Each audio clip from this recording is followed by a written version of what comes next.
ماہ رمضان المبارک میں مغفرت کے اسباب ریزن آف مغفرت جو ہیں وہ بڑھ جاتے ہیں۔ نمبر 1، ماہ رمضان کا روزہ رکھنا سامان مغفرت ہے۔ رمضان میں قیام کرنا یعنی جو رات جاگ کر عبادت کرتے ہیں یہ بھی مغفرت کا ذریعہ ہے۔ ماہ رمضان کی شب قدر میں عبادت کرنا یہ مغفرت پانے کا ذریعہ ہے۔ روزہ دار کو افطار کروانا یہ بھی مغفرت کا ذریعہ ہے۔ غلام یا ملازم پر آسانی کرنا یہ بھی مغفرت کا ذریعہ ہے۔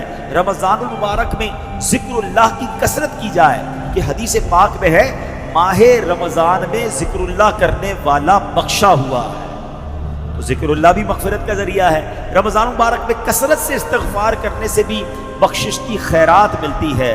اللہ اکبر، ذرا سوچئے اتنے سارے ریزن، اتنے سارے اسباب ہیں ماہ رمضان میں، یعنی رمضان تو ہمیں بخشوانے آ رہا ہے، ہم پر مہربانی کی جا رہی ہے، ہمیں چانس دیا جا رہا ہے کہ اے میرے گناہگار بندو، وہ مہینہ آنے والا ہے کہ تمہاری بخشش کے لیے ہے، تو ہمیں ماہ رمضان میں خوب عبادت کرنی ہے۔ اے میرے پیارے اسلامی بھائیوں، ماہ رمضان میں اب جب مغفرت کے اسباب ہم نے سنے نا، تو ہم نے کیا کیا کرنا ہے یہ ذرا غور کریں۔ سب سے پہلے تو کام یہ کرنا ہے کہ ماہ رمضان کے آنے سے پہلے ہم پکی سچی توبہ کریں تاکہ گناہوں سے بالکل پاک اور صاف ہو کر رمضان المبارک کا استقبال کر پائیں۔ ماہ رمضان میں دوسرا کام کیا کریں کہ دن کا روزہ اور رات کا قیام یعنی تراویح اور نوافل ہرگز نہ چھوڑیں، دوسرا کام یہ ٹارگٹ لے لیں۔ تیسرا، نفس امارہ کی خواہشات کو روکنے کی بھرپور کوشش کریں، کیونکہ شیطان تو بند ہوتا ہے لیکن ہماری عادتیں ہمارے ساتھ لگی ہوئی ہوتی ہیں، تو ہمیں اس میں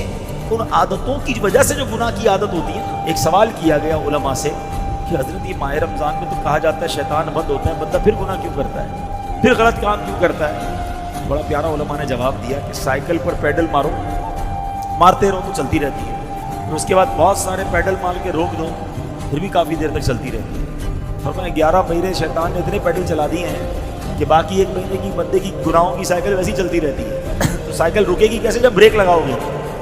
گناہوں کی عادت پر بریک لگانا ہے رمضان میں، ابھی سے تیاری شروع کر دو۔ یا رمضان میں فلمیں نہیں دیکھوں گا، رمضان میں گناہ نہیں کروں گا، رمضان میں جھوٹ نہیں بولوں گا، ابھی سے چھوڑو نا بھائی، رمضان کا کیوں انتظار ہے؟ ماہ رمضان کے استقبال میں گناہوں کو چھوڑنے کی ہمیں عادت ڈالنی چاہیے۔ اچھا، ماہ رمضان میں ایک اور آپ نے کام یہ کرنا ہے کہ پورے دن میں تمام دنیاوی خیالات سے پاک ہو کر، سارے کاموں سے فارغ ہو کر بے شک تھوڑی دیر ایسی رکھنی ہے جو صرف اللہ کا ذکر کرنا ہے، درود پاک پڑھنا ہے۔ ذکر اللہ والوں کی مغفرت ہے نا، تو اس کو ٹارگٹ کرنا ہے نا، حاصل کرنی ہے مغفرت۔ پھر فرمایا غریبوں اور مسکینوں کا خیال رکھیں، ماہ رمضان میں غریبوں پر وسعت کریں، غریبوں پر خرچ کریں، لوگوں کے ساتھ اچھا برتاؤ کریں۔